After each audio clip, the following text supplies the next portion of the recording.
Chapter 2, in which Charmaine explores the house. Charmaine stared at the empty path for a while, and then shut the front door with a bang. "Now what do I do?" she said to the deserted, musty room. "You will have to tidy the kitchen, I'm afraid, my dear," said Great Uncle William's tired, kindly voice out of thin air. "I apologize for leaving so much laundry. Please, open my suitcase for more complicated instructions." Charmaine shot the suitcase a look. So, Great Uncle William had meant to leave it then. "In a minute," she said to it. "I haven't unpacked for myself yet." She picked up her 2 bags and marched with them to the only other door. It was at the back of the room, and when Charmaine had tried to open it with the hand that held the food bag, then with that hand and with both bags in the other hand, and finally with both hands and with both bags on the floor, she found it led to the kitchen. She stared for a moment, then she dragged her 2 bags round the door just as it was shutting, and stared some more. "What a mess!" she said. It ought to have been a comfortable, spacious kitchen. It had a big window looking out onto the mountains, where sunlight came warmly pouring through. Unfortunately, the sunlight only served to highlight the enormous stacks of plates and cups piled into the sink and on the draining board and down on the floor beside the sink. The sunlight then went on, and Charmaine's dismayed eyes went with it, to cast a golden glow over the 2 big canvas laundry bags leaning beside the sink. They were stuffed so full with dirty washing that Great Uncle William had been using them as a shelf for a pile of dirty saucepans and a frying pan or so. Charmaine's eyes traveled from there to the table in the middle of the room. Here was where Great Uncle William appeared to keep his supply of 30 or so teapots and the same number of milk jugs, not to speak of several that had once held gravy. It was all quite neat in its way, Charmaine thought, just crowded and not clean. "I suppose you have been ill," Charmaine said grudgingly to the thin air. There was no reply this time. Cautiously, she went over to the sink, where she had a feeling something was missing. It took her a moment or so to realize that there were no taps. Probably this house was so far outside town that no water pipes had been laid. When she looked through the window, she could see a small yard outside and a pump in the middle of it. "So I'm supposed to go and pump water and then bring it in? And then what?" Charmaine demanded. She looked over at the dark, empty fireplace. It was summer, after all, so naturally there was no fire, nor anything to burn that she could see. "I heat the water," she said. "in a dirty saucepan, I suppose, and come to think of it, how do I wash? Can't I ever have a bath? Doesn't he have any bedroom or a bathroom at all?" She rushed to the small door beyond the fireplace and dragged it open. All Great Uncle William's doors seemed to need the strength of 10 men to open, she thought angrily. She could almost feel the weight of magic holding them shut. She found herself looking into a small pantry. It had nothing on its shelves apart from a small crock of butter, a stale-looking loaf, and a large bag mysteriously labeled Cubus Caninicus that seemed to be full of soap flakes. And piled into the back part of it were 2 more large laundry bags, as full as the ones in the kitchen. "I shall scream," Charmaine said. "How could Aunt Sempronia do this to me? How could Mother let her do it?" In this moment of despair, Charmaine could only think of doing what she always did in a crisis: bury herself in a book. She dragged her 2 bags over to the crowded table and sat herself down in one of the 2 chairs there. There she unbuckled the carpet bag, fetched her glasses up onto her nose, and dug eagerly among the clothes for the books she had put out for Mother to pack for her. Her hands met nothing but softness. The only hard thing proved to be the big bar of soap among her washing things. Charmaine threw it across the room into the empty hearth and dug further. "I don't believe this," she said. "She must have put them in first, right at the bottom." She turned the bag upside down and shook everything out onto the floor. Out fell wads of beautifully folded skirts, dresses, stockings, blouses, 2 knitted jackets, lace petticoats, and enough other underclothes for a year. On top of those flopped her new slippers. After that, the bag was flat and empty. Charmaine nevertheless felt all the way around the inside of the bag before she threw it aside, let her glasses drop to the end of their chain, and wondered whether to cry.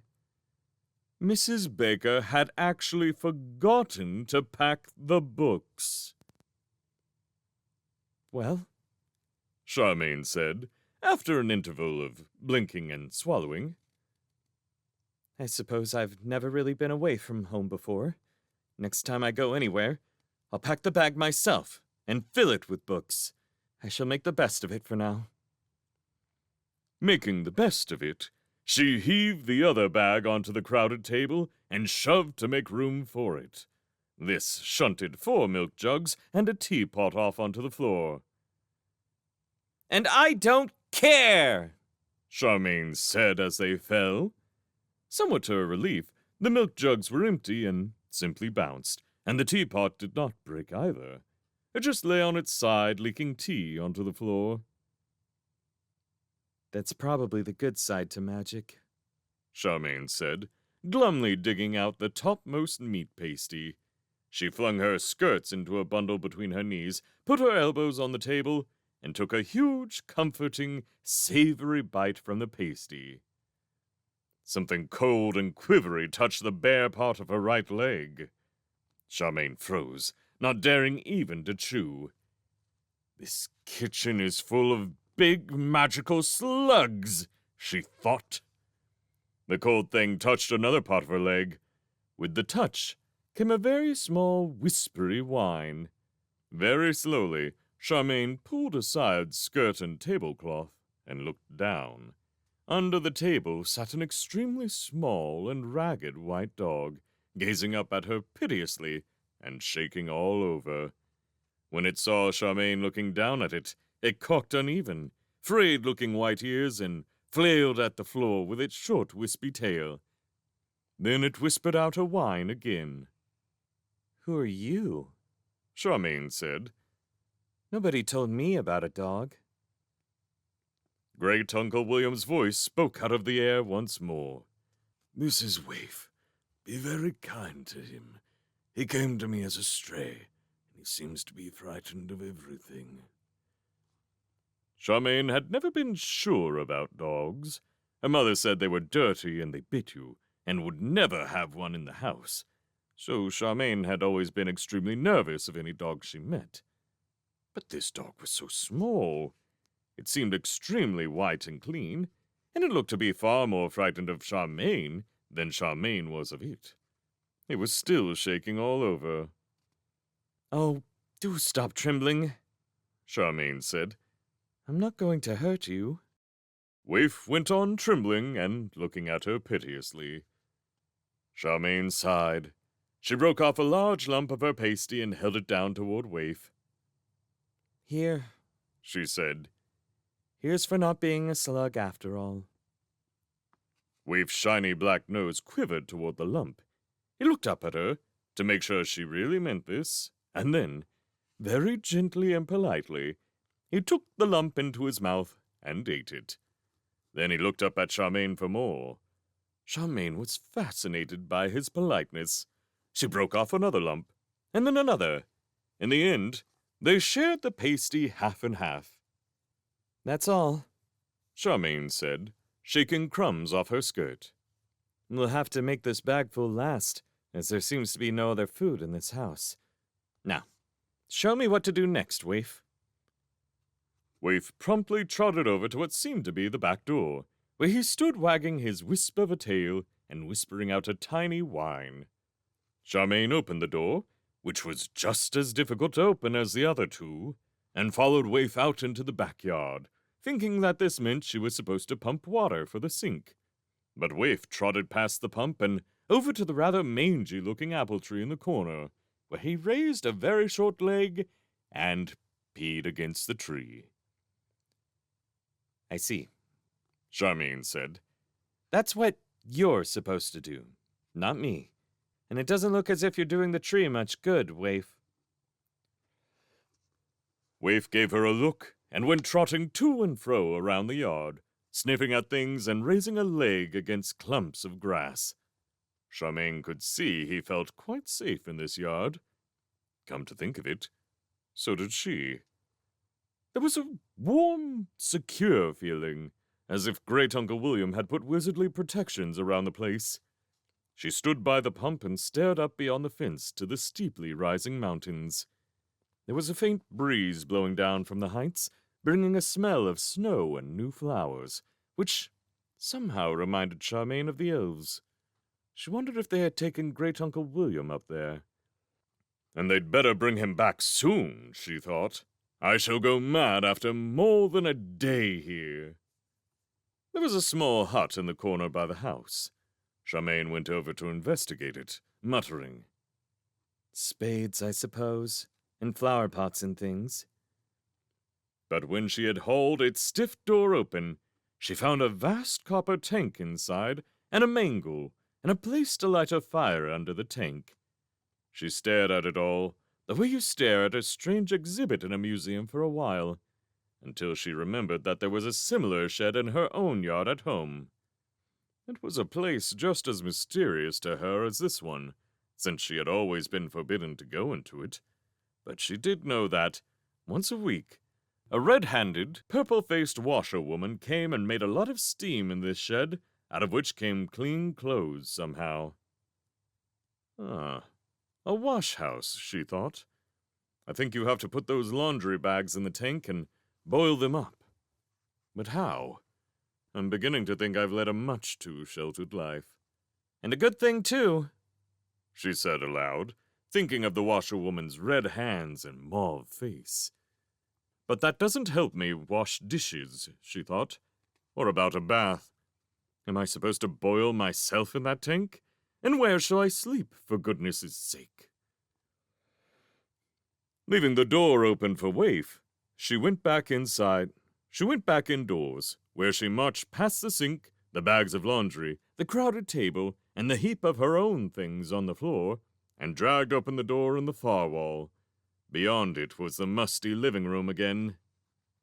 This is hopeless, she said. Where are bedrooms? Where's a bathroom? Great Uncle William's tired voice spoke out of the air. For bedrooms and bathroom, turn left as soon as you open the kitchen door, my dear. Please, forgive any disorder you find. Charmaine looked back through the open kitchen door to the kitchen beyond it. Oh, yes? She said. Well, let's see. She walked carefully backward into the kitchen and shut the door in front of her. Then she hauled it open again, with what she was beginning to think of as the usual struggle, and turned briskly left into the doorframe before she had time to think of it as impossible. She found herself in a passageway with an open window at the far end. The breeze coming in through the window was strongly full of the mountain smell of snow and flowers. Charmaine had a startled glimpse of a sloping green meadow and faraway blue distances, while she was busy turning the handle and shoving her knee against the nearest door. This door came open quite easily, as if it were rather used a lot. Charmaine stumbled forward into a smell that caused her instantly to forget the scents from the window. She stood with her nose up, sniffing delightedly. It was the delicious mildewy fragrance of old books. Hundreds of them, she saw, looking round the room. Books were lined up on shelves on all four walls, stacked on the floor, and piled on the desk, Old books and leather covers mostly, although some of the ones on the floor had newer-looking colored jackets. This was obviously Great Uncle William's study. Oh. Charmaine said, ignoring the way the view from the window was of the hydrangeas in the front garden. She dived to look at the books on the desk. Big, fat, redolent books they were, and some of them had metal clasps to keep them shut as if they were dangerous open. Charmaine had the nearest one already in her hands when she noticed the stiff piece of paper spread out on the desk, covered with shaky handwriting. My dear Charmaine, she read, and sat herself down in the padded chair in front of the desk to read to rest. My dear Charmaine, thank you so kindly for agreeing to look after this house in my absence. The elves tell me I should be gone for about 2 weeks. Thank goodness for that, Charmaine thought. Or possibly a month if there are complications. Oh. You really must forgive any disorder you find here. I've been afflicted for quite some time now, but I am sure you are a resourceful young lady, and will find your feet here quite readily. In case of any difficulty, I have left spoken directions for you, wherever these seemed necessary. All you need do is speak your question aloud, and it should be answered. More complex matters you will find explained in the suitcase. Please be kind to Waif, who has not been with me for long enough to feel secure. And please, feel free to help yourself to any books in this study, apart from those actually on this desk, which are for the most part too powerful and advanced for you. Pooh, as if I cared for that, Charmaine thought. Meanwhile, I wish you a happy sojourn here, and hope to be able to thank you in person before very long. Your affectionate, great-great-uncle by marriage, William Norland. I suppose he is by marriage, Charmaine said aloud.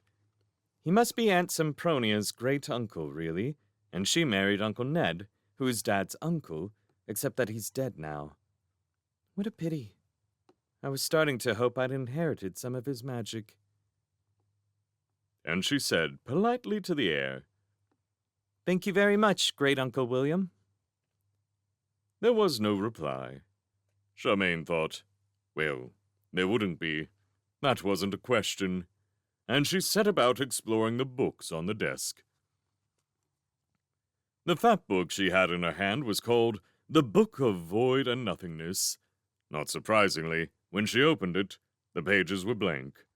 But she could feel under her fingers each empty page sort of purring and writhing with hidden magics. She put it down rather quickly and picked up one called Wall's Guide to Astromancy instead.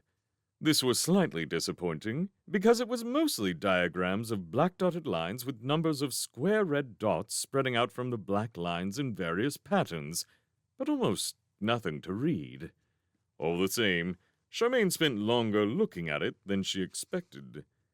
The diagrams must have been hypnotic in some way, but eventually, with a bit of a wrench, she put it down and turned to one called Advanced Seminal Sorcery, which was not her kind of thing at all. It was closely printed in long paragraphs that mostly seemed to begin, If we extrapolate from our findings in my earlier work, we find ourselves ready to approach an extension of the paratypical phenomenology. No, Charmaine thought. I don't think we are ready. She put that one down too, and lifted up the heavy square book on the corner of the desk. It was called Das Zauberbuch, and it turned out to be in a foreign language. Probably what they speak in Ingary, Charmaine decided. But, most interestingly, this book had been acting as a paperweight to a pile of letters underneath it from all over the world. Charmaine spent a long time going noisily through the letters and becoming more and more impressed with Great-Uncle William.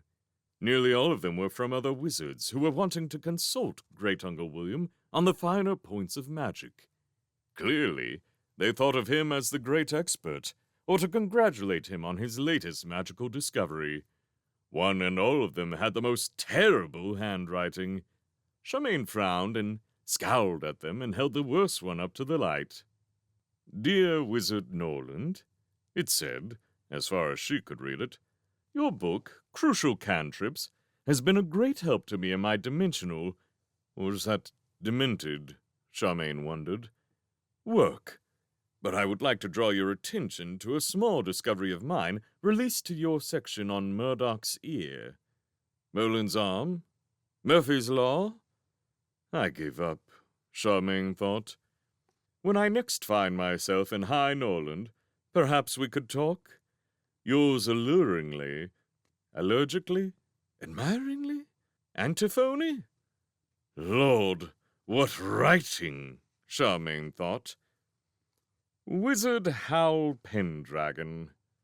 Dear, dear, he must write with a poker, Charmaine said aloud, picking up the next letter. This one was from the king himself, and the writing, though wavery and old-fashioned, was much easier to read. Dear W.M., Charmaine read, with growing awe and surprise. We are now more than halfway through our great task, and as yet none the wiser. We rely on you.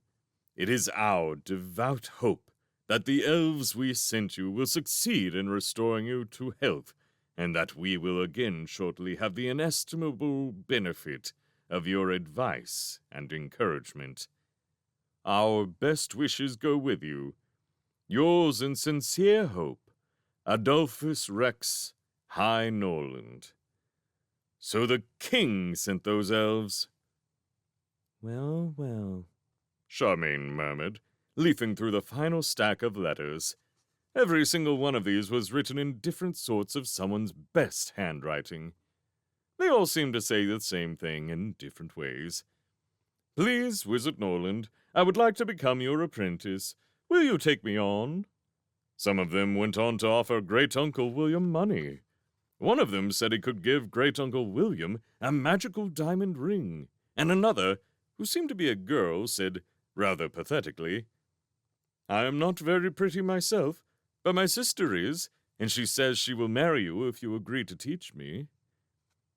Charmaine winced and only flipped hastily through the rest of the stack.